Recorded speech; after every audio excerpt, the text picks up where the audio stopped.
Bien-aimés dans le Seigneur, bonjour. Je viens ce jour dans vos maisons pour continuer cette série de prédications que nous avons commencé depuis quelques semaines. On est en série que nous avons intitulée « Les femmes dans la Bible ». Les femmes dans la Bible, il y en a beaucoup et nous nous sommes donnés pour devoir de pouvoir les visiter et observer ce que elles ont réalisé et qu'est-ce qui peut nous inspirer aujourd'hui en tant que chrétiens, en tant qu'enfants de Dieu, en tant qu'Église. Qu'est-ce qui peut nous inspirer pour que nous puissions construire notre foi et nous permettre de continuer à aller de l'avant. Je prie que Dieu bénisse ces instants. Je prie que Dieu vous bénisse là où vous êtes en train de me suivre, que ensemble nous puissions être une bénédiction les uns envers les autres et que la grâce de Dieu coule au milieu de nous, que le Saint-Esprit soit, que l'unité d'esprit soit, afin que nous puissions passer des moments agréables ensemble. C'est ma prière et c'est le vœu de mon cœur pour ces instants. Que Dieu bénisse sa parole et qu'il nous conduise par son Esprit Saint. Merci de me recevoir chez vous et je prie que nous puissions passer des bons moments ensemble. Sans plus tarder, je disais que je veux parler d'une des femmes dont parle la Bible et je vais aller tout de suite vous la faire découvrir. Nous allons tourner nos Bibles. On est au début dans sa première partie dans le livre intitulé « Deux rois ». 2 Rois, nous sommes au chapitre 4, à partir du verset 8. La Bible nous raconte l'histoire de cette femme et écoutons ce qu'elle nous dit. Un jour, Élisée passait par Sunem. Il y avait là une femme de distinction qui le pressa d'accepter à manger. Et toutes les fois qu'il passait, il se rendait chez elle pour manger. Elle dit à son mari, « Voici, je sais que cet homme qui passe toujours chez nous est un saint homme de Dieu. Faisons une petite chambre haute avec des murs et mettons-y pour lui un lit, une table, un siège et un chandelier afin qu'il s'y retire quand il viendra chez nous. » Je vais m'arrêter là et c'est quasiment là que je vais exploiter et tirer quelques éléments qui peuvent nous permettre de comprendre pourquoi et en quoi cette femme a été nommée une femme de distinction. En quoi est-ce qu'elle s'est distinguée de manière à ce que toi et moi, nous puissions aussi devenir des croyants distingués. Et c'est le thème de mon message. Croyants distingués. Distinguer veut dire tout simplement qu'on sort du lot. Distinguer veut dire tout simplement que on est séparé de toute la grande masse. Distinguer veut dire tout simplement que on fait des choses qui sont remarquables, alors on est distingué, on est séparé, on est discriminé, on est un peu mis à part par rapport à un autre grand nombre. Chrétien distingué, c'est-à-dire qu'on agit différemment, qu'on se comporte différemment devant une situation. Qu'elle soit heureuse ou malheureuse, notre façon d'agir en tant que chrétien et enfant de Dieu devait être distinguée. Et comment est-ce qu'elle en est arrivée là, cette Sunamite? Et c'est ce que nous allons voir. La première chose que je peux relever de ce passage que nous avons lu, c'est le fait que se trouvant dans sa ville à Sunem, j'imagine une ville, une grande ville, où il y a du monde, où il y a du mouvement. Mais de tout ce qui se passe dans sa ville, cette femme a pu avoir un regard posé sur un homme. Je ne sais pas dans quelles circonstances elle a rencontré, la Bible ne l'explique pas. Je ne sais pas quel a été le premier contact avec Élisée, la Bible ne le précise pas. Mais tout ce qu'on peut tirer de ce passage que nous avons lu, c'est le fait qu'elle a observé cet homme et elle a trouvé en elle. Et elle le déclare auprès de son mari. Elle dit quoi? Que cet homme qui vient manger chez nous n'est pas n'importe qui.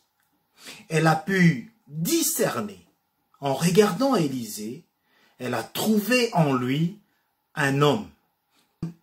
Pas n'importe quel homme, mais un homme de Dieu. Mais pas tout simplement un homme de Dieu, elle dit un saint homme de Dieu. Elle a découvert dans son cœur. Elle a observé. Je ne sais pas, elle a entendu parler. Est-ce qu'elle a entendu agir? Est-ce qu'elle l'a suivi discrètement dans la ville pour le connaître et pour se rendre compte de qui est cet homme? Mais ce qui est vrai, c'est que lorsque elle va voir son mari, elle n'y va pas par quatre chemins. Elle déclare quelque chose qu'elle avait déjà retenu dans son cœur. Elle était déjà convaincue et elle va le déclarer à son mari. Elle va voir son mari et lui dit, la Bible nous dit, nous l'avons lu précisément ceci, je sais que cet homme qui passe toujours chez nous est un saint homme de Dieu. Je veux juste m'arrêter là un moment pour que nous puissions, toi et moi, nous poser la question de dire on est chrétien, on est enfant de Dieu. Est-ce que lorsqu'on nous parle de Dieu, lorsqu'on nous parle de Jésus-Christ, lorsqu'on nous parle du Saint-Esprit, lorsqu'on nous parle de nos frères et de nos sœurs en Christ, lorsqu'on nous parle de l'Église, qu'est-ce que cela évoque en nous? Est-ce qu'on comprend qui est Dieu? Est-ce qu'on sait qui est Jésus-Christ? Est-ce qu'on connaît qui est le Saint-Esprit?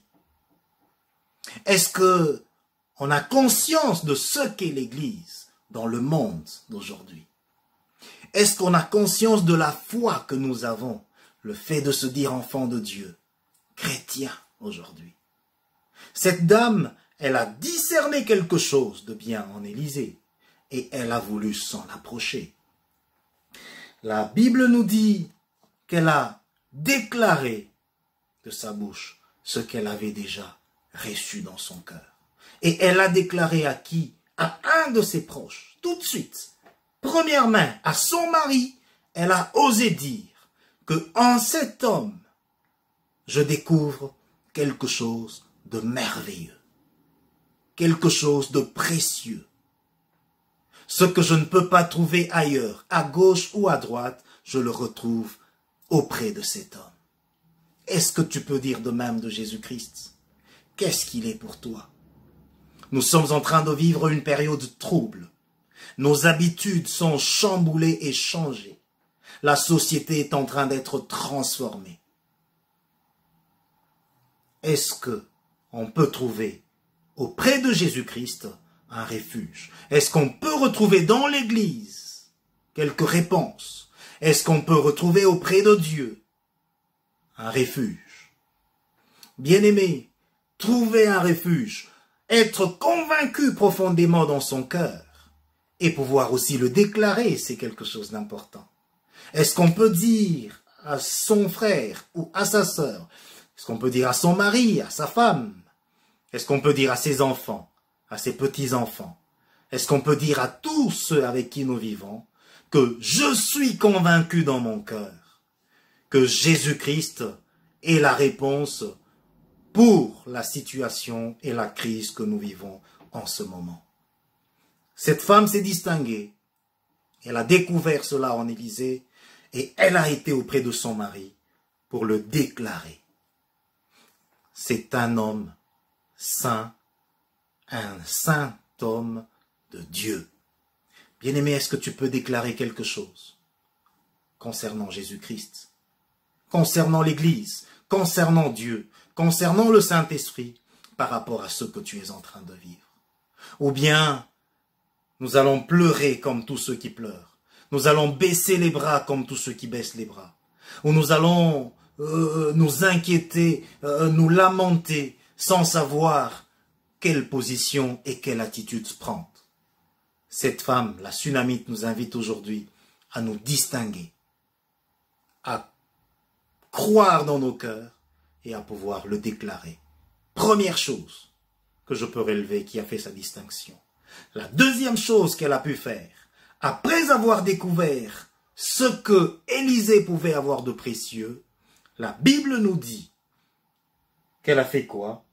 Elle a été le trouver pour le presser d'accepter à aller manger dans sa maison. Bien-aimé, lorsqu'on veut approcher quelqu'un, on essaie de trouver, de créer un moment pour avoir un contact avec. Lorsque on veut entrer en relation avec quelqu'un, on essaie de se rapprocher le plus possible et l'un des moyens par lequel on peut se rapprocher de nos contemporains, quoi de plus normal qu'autour d'une table, autour d'un café, autour d'un gâteau. Notre société est en train de changer. Loin de nous toutes ces périodes où on pouvait avoir un petit resto, aller manger chez un frère, aller manger chez un ami, partager un bout dehors, dans la rue et toutes ces manifestations qui étaient organisées. Nous sommes en train de perdre toutes ces choses. Mais on sait combien c'est important. Autour d'un verre, autour d'un repas, les liens peuvent se tisser. Cette dame, elle a découvert en Élisée cet homme de Dieu. On peut y aller fouiller dans la Bible pour voir ce qu'il est. Un homme que Dieu a vraiment utilisé. Une vraie bénédiction pour tous ceux qui l'ont rencontré.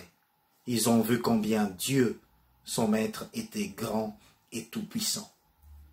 Cette dame, elle a remarqué, elle était touchée dans son cœur par Élisée et elle a voulu l'approcher. La Bible utilise un verbe fort en disant, elle a été le presser pour qu'il accepte de venir manger dans sa maison. Bien-aimé, quand on presse quelqu'un à venir chez soi, c'est qu'on a découvert qui est cette personne. C'est qu'on tient vraiment à pouvoir approcher cette personne. C'est qu'on tient à tout prix à créer un lien fort avec cette personne. Et alors on met toutes les stratégies en place pour pouvoir la conquérir et la rapprocher dans notre cercle privé, dans notre cercle intime. La maison, ce lieu où on se retranche face à tout ce qui peut être adversité à l'extérieur. La maison, ce lieu intime que tout un chacun a, c'est même un droit pour toute personne d'avoir un chez soi. La Sunamite, elle a regardé cet homme, elle s'est distinguée dans le fait de se dire, je veux aller inviter cet homme chez moi. Parce que je sais qu'il est quelqu'un de merveilleux, qu'il est quelqu'un de formidable. Et auprès de lui, je pourrai grandir. Auprès de lui, je pourrai m'épanouir. Auprès de lui, je pourrai vivre la grandeur de Dieu. Bien-aimés, parlant de Dieu, parlant de Jésus-Christ, parlant du Saint-Esprit, parlant de l'Église, parlant des frères et des sœurs chrétiens, est-ce que on a encore cette envie de courir vers Dieu et de l'inviter dans notre maison et de l'inviter dans nos vies, d'inviter Jésus-Christ dans nos cœurs et à tout moment, dans toute situation, qu'on puisse se souvenir qu'on appartient à ce grand Dieu créateur du ciel et de la terre. Le maître du visible et de l'invisible, c'est auprès de celui-là que nous voulons aller. Et c'est avec lui que nous aimerions avoir une relation. Bien-aimés, est-ce qu'on a conscience qu'il est important pour nous, dans des moments, dans des situations comme celles que nous sommes en train de traverser de manière mondiale, que de se rapprocher de Dieu, de pouvoir l'inviter et de lui donner une place à notre table pour que nous puissions créer et travailler une vraie relation. C'est vraiment primordial. Et au travers de cette femme sunamite, ce deuxième point veut nous interpeller à ce que nous puissions créer et dresser une table pour manger avec notre maître. Ça peut être le symbole de tous ces moments que nous pouvons prendre à chercher à connaître davantage Dieu. Chercher à connaître davantage le Saint-Esprit. Chercher à créer l'intimité et le lien avec Jésus-Christ au travers de la lecture de sa parole. Passer des moments ensemble, à chercher à connaître Dieu, afin que nous puissions avoir des racines fortement enracinées et que nous puissions grandir. Cette femme, elle n'y est pas allée avec hésitation, avec tâtonnement. Elle est partie, sachant ce qui pouvait être un bénéfice qu'elle gagnerait. Elle a pressé Élisée de venir dans sa maison. Bien-aimé, quand tu sais combien est important la chose dont tu as besoin, tu vas tout donner pour pouvoir la conquérir. Combien de fois on s'est donné des moyens pour pouvoir avoir quelque chose qui nous permette d'avancer dans la vie. Je sais que pour ma carrière, pour mon travail, j'ai besoin d'un tel diplôme pour moi évoluer dans la carrière. Je me donne les moyens, je me suis battu corps et âme pour que je puisse obtenir un tel diplôme qui me permettrait de progresser. Je me suis battu corps et âme pour avoir tel métier et pouvoir m'en sortir dans la vie. Je me suis battu corps et âme pour avoir telle femme parce que j'ai découvert qu'elle est une bénédiction pour moi. Ah, c'est peut-être le cas chez toi. Betty, elle n'a pas entendu ça, hein, elle ne doit pas entendre sinon. Allez. Non mais, j'avais besoin d'elle pour pouvoir avancer dans ma vie et je me suis battu pour que je puisse l'avoir à mes côtés comme épouse et comme femme. J'espère et je prie que ce soit le cas chez toi. On se bat, on met toute une stratégie, on fait tout pour créer une relation avec les personnes que nous considérons importantes pour nous. On se bat pour avoir tout ce dont on a besoin pour pouvoir avancer dans la vie. Et là, j'aimerais qu'on puisse, au travers d'Élisée, se dire que on a en face de nous un Jésus-Christ qui est mort à la croix, qui a tout porté. Il a dit, venez à moi, vous tous qui êtes fatigués et chargés, et je vous donnerai du repos. Il a donné déjà sa vie, et il attend que nous puissions aller auprès de lui, que nous puissions nous déverser, et que nous puissions créer une relation. Apocalypse, un verset que j'aime encore bien, qui dit « Voici, je me tiens à la porte et je frappe. Si quelqu'un entend ma voix, il ouvrira la porte, j'entrerai chez lui, je mangerai avec, et lui mangera avec moi. » Dieu est là, il ne cherche qu'à avoir une relation intime avec tous ceux qui le cherchent, avec tous ceux qui le suivent. Dieu est là. La Bible nous dit qu'il a tant aimé le monde, qu'il nous a tant aimé, qu'il a donné son Fils pour que nous puissions nous rapprocher encore de lui. Nous sommes dans des temps, bien-aimés, où la situation dans le monde nous fait poser des questions. Où est-ce qu'on va trouver refuge? Qu'est-ce qu'on doit faire et qu'est-ce qu'on ne doit pas faire? Bien-aimés, nous qui sommes chrétiens, on doit encore créer des occasions pour nous accrocher encore plus à notre foi, à Jésus-Christ, à l'Église, à Dieu, au Saint-Esprit, pour que nous puissions savoir avancer. Sans Dieu, dans les temps actuels, bien-aimés, nous risquons d'avoir de fortes difficultés de nous en sortir. Dieu est capable de nous donner du repos, de nous donner de la paix, de nous donner de la joie et de nous permettre de continuer d'aller de l'avant. La Sunamite, elle a regardé, elle a découvert que auprès d'Élisée, elle pouvait avoir quelque chose de bénéfique et elle a approché. Approchons-nous de la croix, bien-aimés. Approchons-nous de Dieu par la grâce du Saint-Esprit, que nous puissions découvrir ce que nous pouvons tirer comme bénéfice. C'est très important, mes frères. La troisième chose que je peux relever de la Sunamite, c'est que non seulement qu'elle l'a invité pour offrir un repas, elle a vu que il y avait plus à gagner à créer vraiment une relation forte avec cet homme. Elle va dire à son mari, créons, construisons, montons pour cet homme une chambre là en haut. Certainement que c'est quelque chose qui n'existait pas. Elle a étendu l'espace de sa maison. Elle a offert quelque chose de plus à cet homme qui venait déjà manger dans sa maison. Elle dit non seulement la nourriture, mais elle veut et elle souhaite lui construire une chambre de passage. Quelque chose qui marque, humainement parlant. Et Élisée a été touché dans son amour-propre. Il a été touché dans sa personne au regard de tout ce que cette femme a fait.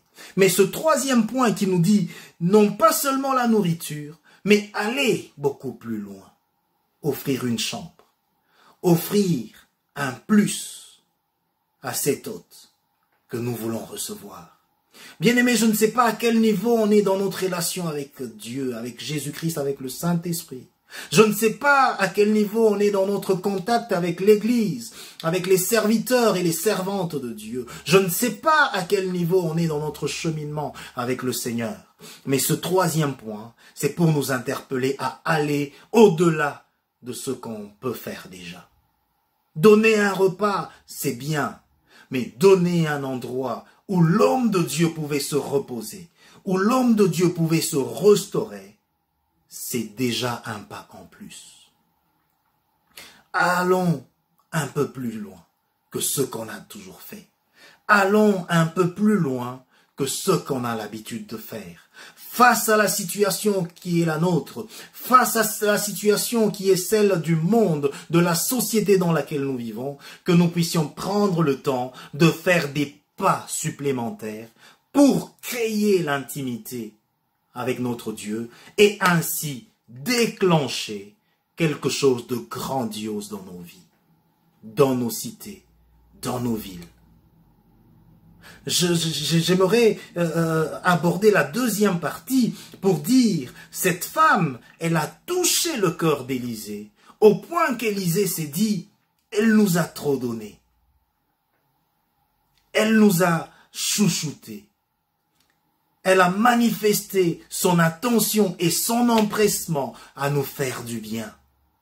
Humainement parlant, ça fait du bien. Et en tant qu'homme, Élisée a commencé à se poser la question, qu'est-ce que aussi je peux faire pour cette femme? Qu'est-ce que je peux donner en retour?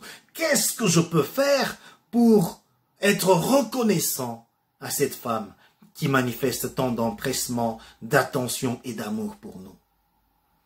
Et alors lorsqu'on va lire la suite, on n'a pas le temps de lire, ça peut faire l'objet d'autres enseignements, d'autres prédications, mais j'aimerais juste survoler et raconter que Élisée était touché dans son cœur, qu'il a voulu récompenser cette femme. Il a demandé, il a regardé, a demandé à son serviteur Géasi qui l'accompagnait, demande une fois à cette femme, qu'est-ce que je peux faire pour elle? Est-ce que je dois demander des faveurs pour elle auprès du roi ou au chef de l'armée? Parce que j'ai la possibilité de le faire. Je veux lui faire du bien. Cette femme était une femme de distinction. Elle avait tout ce qu'il fallait. Il ne lui manquait rien. Et dans la suite, si on lit, on va voir qu'elle dit à l'homme de Dieu, « Je suis dans mon pays, je suis dans ma ville, je suis bien. Il ne me manque rien. » Peut-être qu'il ne te manque rien à toi aussi.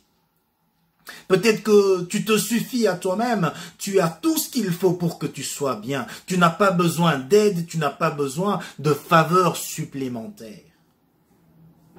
Mais l'homme de Dieu, j'ai dit tout au début que c'était un prophète. Dieu lui a révélé, au travers de Géasi, son serviteur, le besoin que pouvait avoir cette femme. Le vrai besoin qui pouvait être dans cette maison.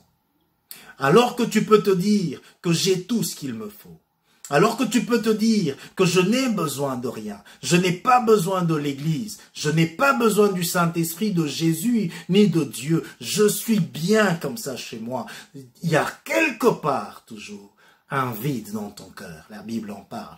Un vide dans le cœur de l'homme. Ce vide, Dieu l'a laissé exprès et lui seul peut combler ce vide qu'il a laissé dans le cœur de l'homme. Tu peux tout posséder, tu peux t'avoir. Il y a toujours quelque part où tu as besoin de Dieu. L'homme de Dieu a remarqué par Géasi que il manquait un enfant dans cette maison. Élisée qui était touché, il a prié son Dieu. Et Dieu lui a révélé que cette femme sera bénie, qu'elle recevrait un enfant, et que c'était ça le désir profond de son cœur. Elle n'avait besoin de rien que le roi pouvait lui accorder. Elle n'avait besoin de rien de ce que les chefs de l'armée pouvaient lui accorder. Mais elle avait un besoin que nul autre ne pouvait combler. La Bible nous dit que son mari était âgé, qu'il était arrivé à un stade où, physiquement, biologiquement, scientifiquement parlant, elle ne pouvait pas avoir d'enfant. Mais Dieu a révélé à Élisée que dis-lui que l'année prochaine, à la même période, qu'elle porterait un enfant dans ses bras.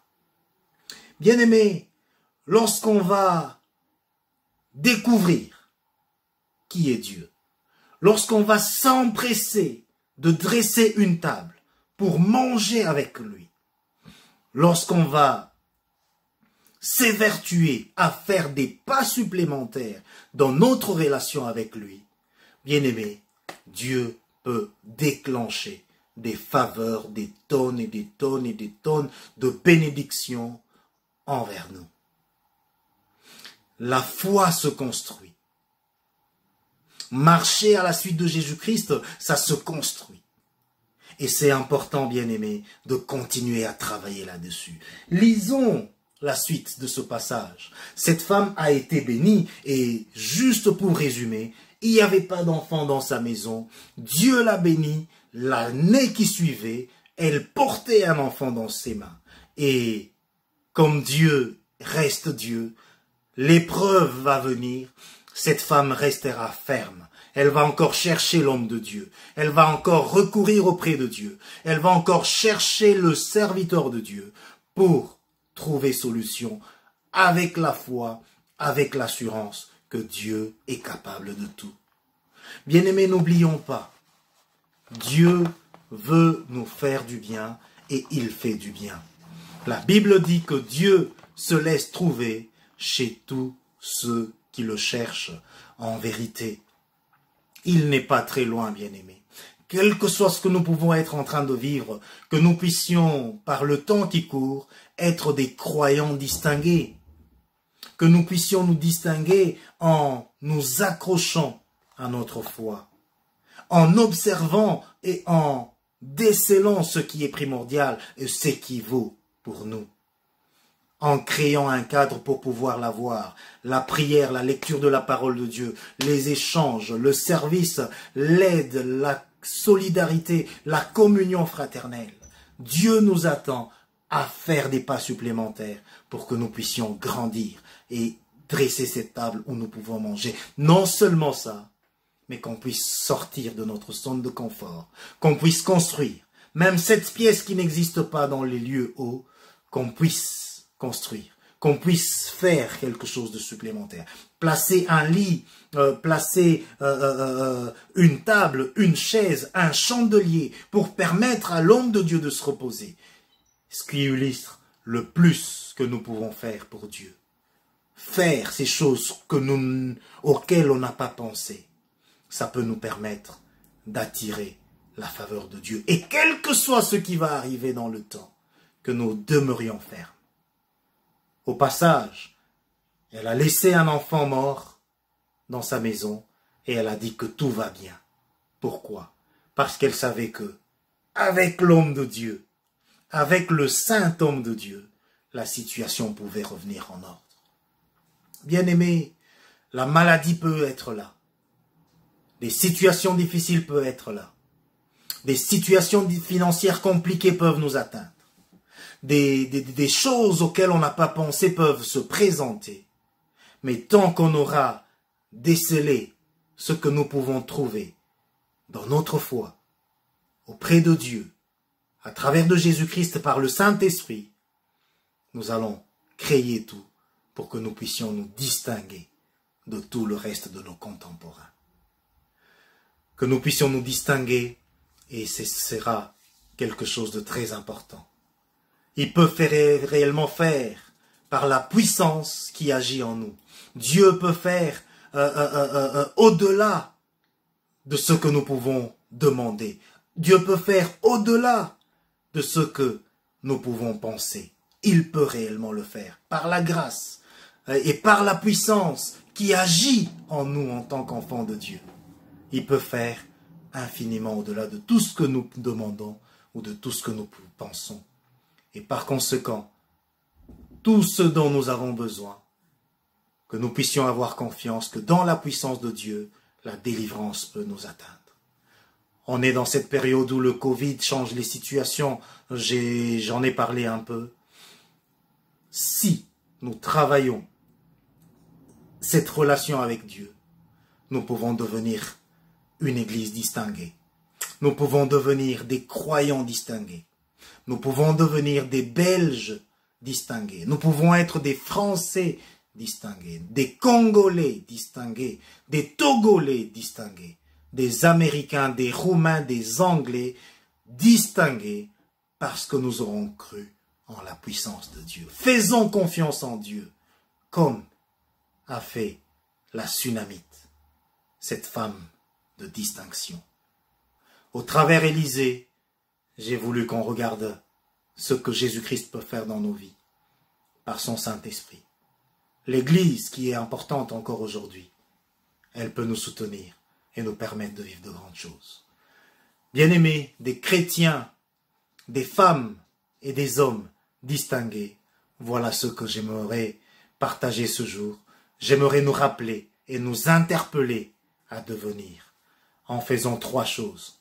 À l'exemple de la Sunamite, découvrir et déclarer qui est Jésus, l'inviter et mettre la pression pour qu'il vienne dans notre maison. Et quand il viendra dans notre maison, aller au-delà en construisant, en donnant plus et encore plus pour que nous puissions toucher son cœur afin de voir se déverser sur nous ses bénédictions. Que Dieu bénisse sa parole, qu'il nous bénisse. Un bon dimanche, une bonne semaine. Que Dieu nous bénisse. Jusqu'à ce qu'on se retrouve la prochaine fois, je vous embrasse très fort, vous fais de gros bisous. Shalom, shalom, shalom. Que Dieu vous bénisse. Au revoir.